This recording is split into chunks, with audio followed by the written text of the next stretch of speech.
বিসমিল্লাহির রহমানির রহিম। আসসালামু আলাইকুম। আজকে আমরা আগাছানাশক নিয়ে কথা বলবো। ধানের আগাছানাশক। ধান বাংলাদেশের প্রধান অর্থকরী একটি ফসল।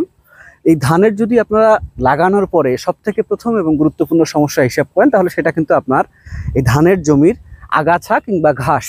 এই ঘাসটাকে যদি আপনি নিরাময় করতে পারেন কিংবা নির্মূল করতে পারেন, তাহলেই কিন্তু আপনি আপনার জমির একটা সঠিক কিংবা গুণগত মানসম্পন্ন একটু ফসল উৎপাদন করতে পারেন।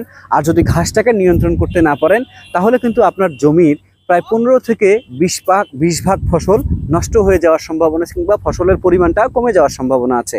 তো এইটার ক্ষেত্রে আমরা আগাছানাশক হিসেবে দুই ধরনের একটা পণ্য ব্যবহার করি এইসব ধানের ক্ষেত্রে। সেটা হচ্ছে একটা প্রি ইমার্জেন্স আর একটা হচ্ছে পোস্ট ইমার্জেন্স। প্রি ইমার্জেন্স নিয়ে আমরা এর আগে একটা ভিডিওতে কথা বলেছি। এখন কথা বলবো পোস্ট ইমার্জেন্স নিয়ে। পোস্ট ইমার্জেন্স হচ্ছে আপনার জমিতে ধান রোপণ করার পরে 5 থেকে 10 দিনের মধ্যে কিংবা 12 দিনের মধ্যে। তো এটা হচ্ছে প্রি পোস্ট দুটোই বলা যায়, কারণ হচ্ছে আপনি যদি আগাছা শুরু হওয়ার আগেও দেন সেক্ষেত্রেও কাজ করবে। আর যদি কোনো মতে 2-1টা গাছ জন্মানো শুরু করেছে কিংবা 2-1টা পাতা জন্মেছে, সেই ক্ষেত্রে যদি আপনি দেন তাতেও মোটামুটি বেশ ভালো কাজ করবে।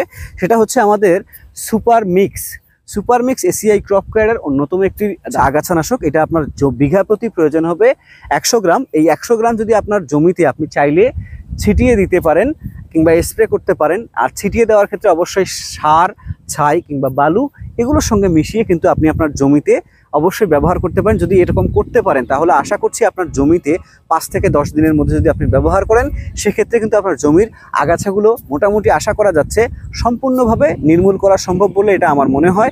আরেকটা বিষয় হচ্ছে যে আগাছা যদি আপনি দমন না করেন, সেক্ষেত্রে কিন্তু আপনার জমির লাভের থেকে ক্ষতির পরিমাণটা অনেক বেশি পরিমাণে হয়ে যাবে। এই কারণে অবশ্যই আপনাকে চিন্তা করতে হবে যে ভালো সুস্থ চারা আপনাকে লাগাতে হবে এবং আপনার জমিটাকে পরিষ্কার পরিচ্ছন্ন রাখতে হবে।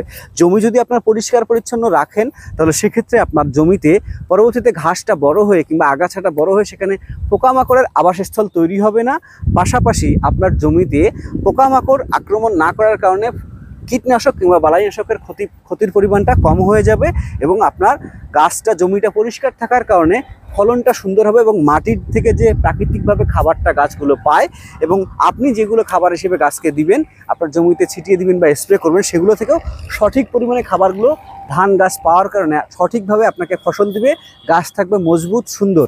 এই কারণে অবশ্যই আপনাদেরকে ব্যবহার করতে হবে এসিআই ক্রপ কেয়ারের সুপার মিক্স। বিষয়টি সুন্দরভাবে প্রমাণ করার জন্য আপনাকে অবশ্যই এইটা প্রমাণ নেয়ার জন্য স্থানীয় আপনার এসিআই ক্রপ কেয়ারের ডিলারের কাছে যেতে হবে কিংবা ভালো এবং রিটেলারের কাছে যেতে হবে, যারা দীর্ঘদিন সুন্দরভাবে সুনামের সাথে ব্যবসা করে যাচ্ছে। তাদের কাছ থেকে যদি আপনি ওষুধটা নিয়ে সঠিক সময়ে ব্যবহার করতে পারেন, আশা করছি আল্লাহর রহমতে সঠিক ফলাফল পাবেন এবং আমাদের এসিআই ক্রপ কেয়ারের সঙ্গে থাকবেন। ভালো থাকবেন। আসসালামু আলাইকুম।